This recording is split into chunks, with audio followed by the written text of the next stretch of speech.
মনের মাঝে মাঝে একটু বালিশে মাথা লাগাইয়া বুঝাইও, ও মন, মানুষ তো ঘুমের ঘরেও মারা যায়, যায়নি?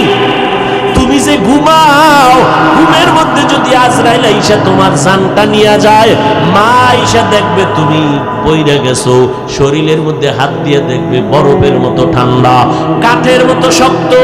মা একটা চিৎকার দিয়ে বলবে, তোরা কই? আমার বাবা এখন দুনিয়াতে জিন্দা নাই। কান্না করে করে শেষ করবে, আর তুমি মা বলে ডাকতে পারবা না। এখনো সময় আছে, তওবা করো, মনেরে বুঝাও রে মন। আমার মতো যুবক জীবনে মাদ্রাসায় পড়ে নাই, জেনারেল লাইনে থাইকাও যদি নবীর তরিকা মতো চলতে পারে, পাঁচ বেলার নামাজ পড়ে, আমি কেন পারবো না? আল্লাহ বুঝি শয়তানের ধোকায় আমাকে হালাকের রাস্তায় চলে গেলাম। এখনো সময় আছে, আল্লাহকে মনে মনে ডাকো আর বলো। জোরে বলার দরকার নাই, মনে মনে আল্লাহকে বলো, ওই আল্লাহ দয়ার মালিক, এত অন্যায় করেছো, তোমার অন্যায়ের খবর যদি মা বাবা আপনজনেরা জানতো, কেউ তোমার সাথে হাসি মুখে কথা বলতো না। আল্লাহ জানার পরেও একবারও রাগ করিয়া পানি বন্ধ করে নাই, খানা বন্ধ করে নাই।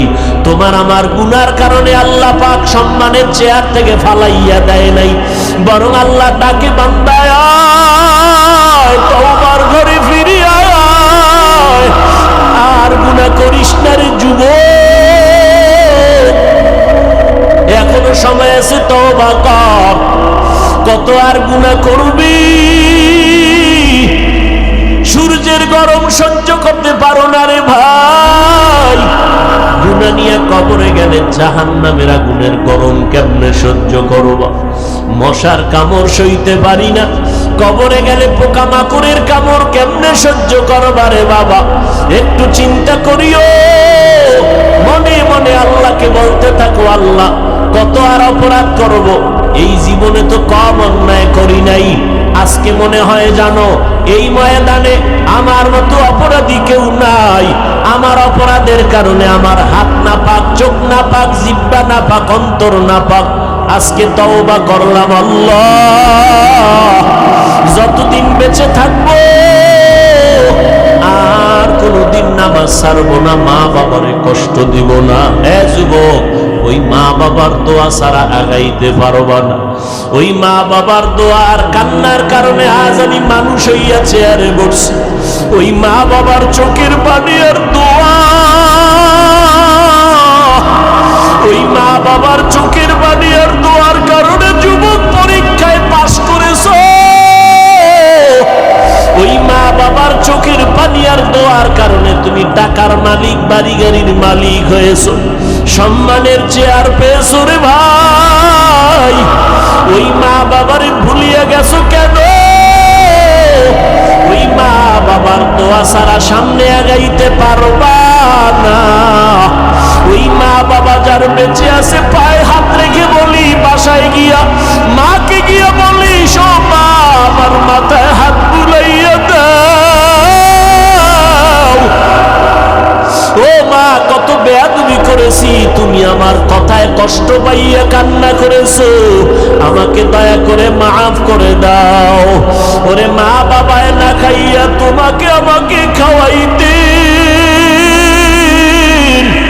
ওই মা বাবায় কত রাত ঘুমাইতে পারে না তোমার আমার জন্য, তোমাকে আমাকে আরামে ঘুম পাড়াইছেন, জানো না রে বাবা?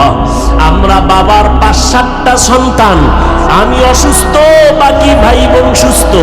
জাননি রে সন্তান, আমি অসুস্থ হইয়া বিছানায় পড়ে রইলাম, রাতের বেলা গভীর, বাবায় ঘুমায়, ভাই বোনেরা ঘুমায়, দুঃখিনী মা ঘুমায় না। মাথার কিনারায় বসে বসে পাহারা দেয়। ও মা, বাবাই ঘুমায় গেল, ভাই বোনেরা ঘুমাইলো, তুমি কেন ঘুমাও না? মা কয়, বাবা তোরে রাইখা আমার চোখে ঘুম আসে না। তুই রাতের গভীরে কখন মা বলে যদি ডাক দাও, আমি মা সাড়া না দিতে পারলে কষ্ট পাবো। যেখানেই থাকো, এমন একটা দিন নাই মা টেলিফোন করে খোঁজ খবর নেয় না। আজকে যার মা নাই, বাবা নাই, বড় এতিম, ওর কাছে জিজ্ঞাসা করো, মা বাবা কত বড় সম্পদ। ঈদের নামাজ পড়িয়া যুবক ছেলেটা কবরের কিনারায় হাউমাউ করে কান্না করে। ও যুবক, ঈদের দিন সবাই আনন্দ করে, তুমি কবরের কিনারায় কান্না কেন করো? যুবক বলে, ভাইজান, গত ঈদের নামাজে আমার আব্বাকে নিয়ে এক যায় নামাজে ঈদের নামাজ আদায় করেছিলাম, আমার মা মাথায় হাত দিয়ে আদায় করবে। ও সন্তান, ওই মা বাবারে যারা এখনো পাইছো, দোয়া নাও, মা বাবার থেকে দোয়া নেওয়ার চেষ্টা করো। আর যার মা বাবা কবরে, 2 ফোঁটা চোখের পানি ছেড়ে একটু দোয়া করিও রে বাবা।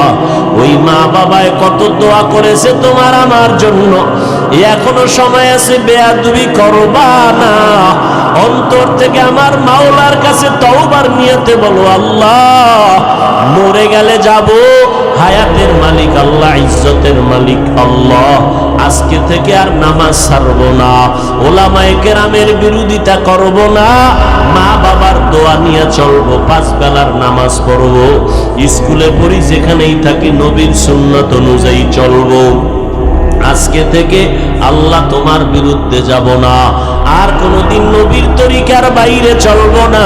তওবা করার মতো যদি অন্তর তৈরি হয়, তবে এটাও একটা সত্য কথা, আবু জাহালকে 13টা বছর নবী বয়ান দিয়েও কালেমাওয়ালা বানাতে পারেন নাই।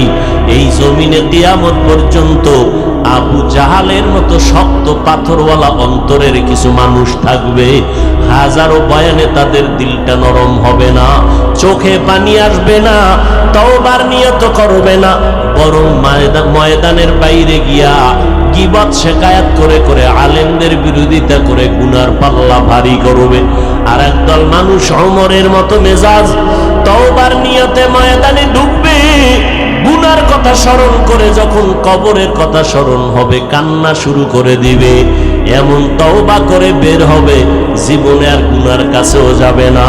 যাদের অন্তর তৈরি হয়ে গেছে, আর জীবনে আল্লাহকে বেজার করব না, নবীর তরিকার বাহিরে চলব না, মা বাবারে কষ্ট দিব না, উলামায়ে কেরামের বিরোধিতা করে গুনাহগার হব না, দেশ জাতির বিরুদ্ধে ষড়যন্ত্র করব না। এমন তওবা করার যদি কারো অন্তর তৈরি হয়, অন্তরে যদি কোনো ধরনের দুর্বলতা না থাকে, আর দাড়ি কাটবা না, নামাজ ছাড়বা না, মা বাবার সাথে বেয়াদবি করবা না, তওবা করার মতো যদি খাঁটি নিয়ত হয়, যাদের খাঁটি নিয়ত আছে তাদেরকে বলবো, 2টো হাত আমার আল্লাহকে দেখাইয়া দাও। আয় আল্লাহ, হাতগুলো কবুল করে নেন, তওবা কবুল করে নেন, তওবার উপরে মজবুত হইয়া আমাদের চলার মতো তৌফিক দান করেন, আমিন। আল্লাহ কয়, মাথা নত কর, কোরআনের দরজার সামনে আলিফ লাম মিমের তালা লাগায়া দিছি, এই তালাটা যদি খুলতে চাও ঘাড় সোজা করে খুলতে পারবি না। যে এত কিছু জানো, এখানে আসলে মাথা নত করবি, এখানে আসার পরে এই অবস্থা তৈরি হবে, আমি কিছুই জানি না, আমার কোনো এলেম নাই, এলেমের দৌরত্ব নাই। যদি এতই মাস্তানি করো, এলেমের বাহাদুরি করো, আলিফ লাম মিমের তরজমাটা কইরা ভিতরে ঢুক। এখানে আইসা কেন লেখলা? সমস্ত মুফাসসিরিনে কেরাম লেখছে নিচে দিয়া, আলিফ লাম মিম আল্লাহু আলামু বিমুরাদিহি বিযালিক। আলিফ লাম মিমের অর্থ আমি মুফাসসির জানি না, মাওলানা জানি না, আল্লাহ এর রহস্য ভালো জানেন। এই কথা দিয়েই তোমার মাথা নত করে দিলাম, মাস্তানি করবা না, আমি ভাব অন্তরে নিবা না। আলিফ লাম মিম দিয়েই মাথা নত করে ভিতরে ঢুকো, কিছু পাইবা, আর বাহাদুরি যদি করো কিছুই পাইবা না। আল কিবরিয়া উরিদাই, পয়গম্বর বলেন, আল্লাহর চাদর, কুদরতের চাদর হলো অহংকার। এটা বান্দা অহংকারী করার কিছুই নেই। অহংকার এই জমিনে করার পেছনে অনেক পুঁজি আছে। কেউ এলেমের অহংকার করে, এলেমের অহংকারী করতে গিয়া ইবলিস ধ্বংস হয়ে গেল। অনেক বড় আলেম ছিল ইবলিস, অনেক বড় আরেফ, অনেক বড় আলেম ছিল, আবেদ ছিল। ইবলিসের মধ্যে আবেদের গুণ ছিল, আরেফের গুণ ছিল, আলেমের গুণ ছিল, কিন্তু আল্লাহর আশেকের গুণটা ছিল না, এই জন্য ধ্বংস হয়ে গেল। এরে নবীর উম্মতের দল, অহংকারী এটা আল্লাহর কুদরতের চাদর, যারা এটার নিয়ে টানছে তারা ধ্বংস হয়ে গেছে। ফেরাউন ধ্বংস, নমরুদ ধ্বংস, সাদ্দাত ধ্বংস, আবু জাহাল আবু লাহাব ধ্বংস হয়ে গেল। যেই ফেরাউন এত টাকার মালিক, এত ক্ষমতা, এত সুন্দর চেহারা, ক্ষমতার অভাব নাই, এত পরাশক্তি, তারা ওই সময় গোটা দুনিয়াতে তাদের চোখের সামনে কথা বলার সাহস কারো ছিল না।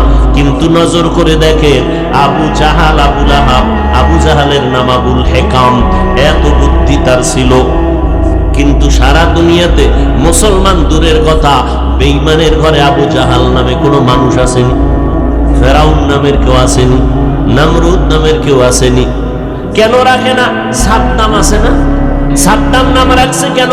বীর বাহাদুর, যুদ্ধ পরিচালনা, মুসলমানের একজন সৈনিক, এইভাবে চিন্তা করে নাম রাখছে, একটু মনে হয় বরকত মনে হয়। আবু জাহাল এত টাকাওয়ালা, ক্ষমতাওয়ালা, ফেরাউন এত সুন্দর চেহারাওয়ালা, দাড়িওয়ালা, এত টাকার মালিক, বাড়ি গাড়ির মালিক, নামটা কেউ রাখে না। যদি বলি 1 লাখ টাকা মাসে দিব, ফেরাউন নাম রাখো সন্তানের, নমরুদ নাম রাখো, কেউ টাকার লোভে রাখবেনি। কারণটা কি? আল্লাহ ওদের সব দিছেন, অহংকারীর কারণে সব ধ্বংস হয়ে গেছে। হেদায়েতের দৌলত তাদের নসিবে আসে নাই। আল্লাহ পাক বলেন, হেদায়েতের চাবি আমার হাতে রেখেছি, কোন নবীর হাতে আমি হেদায়েতের চাবি দেই নাই। যদি দিতাম, নূহ নবী কেন কেনানকে কালেমাওয়ালা বানাতে পারে নাই?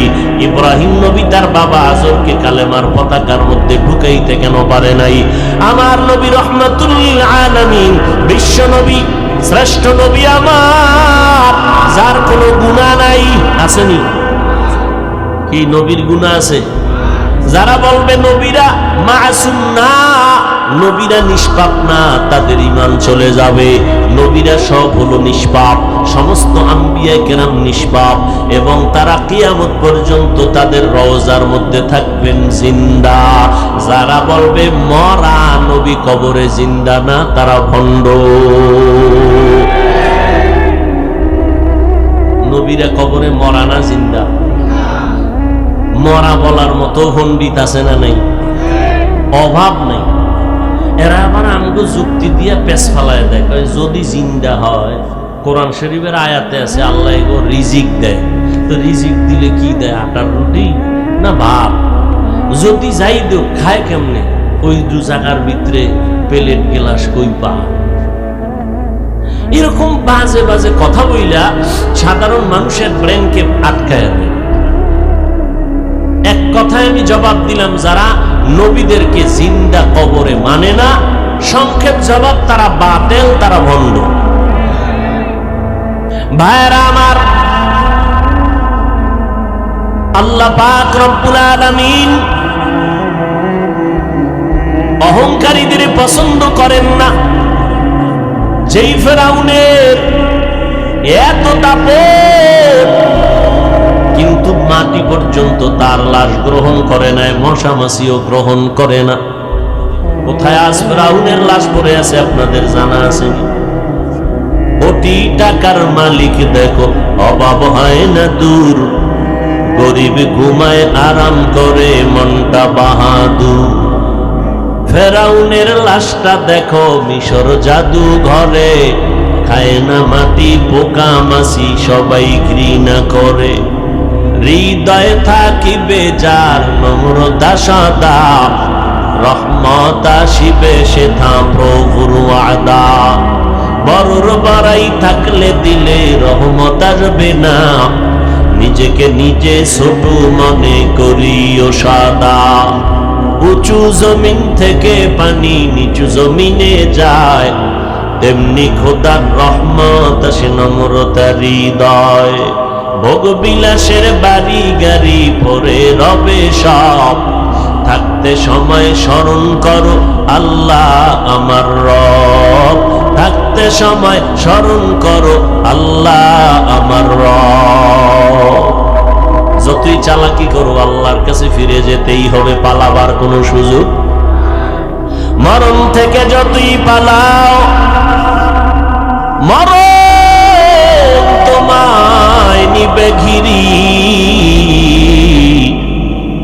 যদিও সুদূর আকাশ পানে লুকাও সেথায় লাগিয়ে সিঁড়ি, নদী পথে নৌকা চালাও ও মাঝি ভাই, বেলা ডোবার আগে আমি ওপার উঠতে চাই, ডুবে গেলে বেলারে আর উঠে না, ভেঙ্গে গেলে মেলারে আর জমে না। কিসের বাহাদুরি করো রে বাবা? আলিফ লাম মিম অক্ষর দিয়ে অহংকার বন্ধ করে দিলেন। এলেমের বাহাদুরি করবা না। বর্তমানে যত বড় মুফাসসির, যত বড় মুফতি, যত বড় মুহাদ্দিস হোক, একটু আমাকে জবাব, সাহাবায়ে কেরামদের থেকে বড় মুফতি কেউ আসেনি? জোরে বলেন, বড় মুহাদ্দিস কেউ আসেনি? আল্লাহ তাদেরকে এত পছন্দ করেছেন, 10 জন সাহাবাদের নামে জান্নাতের টিকেট হাজির হয়ে গেল। এত বড় বড় দামি সাহাবা, কিন্তু এত দামি সার্টিফিকেট পাওয়ার পর মরণ পর্যন্ত কান্নার উপরে ছিলেন। আবু বকরের জীবনী দেখেন, কান্নার আওয়াজ। ওমরের জীবনী, কান্নার আওয়াজ। ওসমানের জীবনী, কান্নার আওয়াজ। হযরত আলীর জীবনী, কান্নার আওয়াজ। রাদিয়াল্লাহু আনহু আজমাইন। এমন একজন বিশ্ববিখ্যাত ভালো আল্লাহওয়ালা পাবেন না যার জীবনে কান্না নেই। অহংকার তো দূরের কথা, ওমরে ফারুক এত বড় বীর, যাকে শয়তান ভয় পায়, মদের বোতলওয়ালা নিয়ে রাস্তা দিয়ে মদের বোতল নিয়ে যাচ্ছে, ভয় ওমর আসতেছে, এমন ভয় পাইছি, আল্লাহ ওমরের হাত থেকে বাঁচাও, কারণ ওমরের সামনে কথা চলে না, তরবারি চলে। আল্লাহ তুমি আমাকে বাঁচাও, আমি আর গুনার কাছে যাব না, জীবনে মদ পান করব না। ওমরের হাতে যখন বোতল চলে গেল, তাকায় দেখে পুরা বোতলে এক ফোঁটা মদ নাই, পুরাটাই দুধ হয়ে গেছে। সেই ওমর চোখের পানি ছেড়ে কাঁদেন আর বলেন, আমার আল্লাহ যদি ঘোষণা করেন সব মানুষগুলো জান্নাতে যাবে, একজন মানুষ জাহান্নামে যাবে, আমি ওমর বড় ভয় পাই। সেই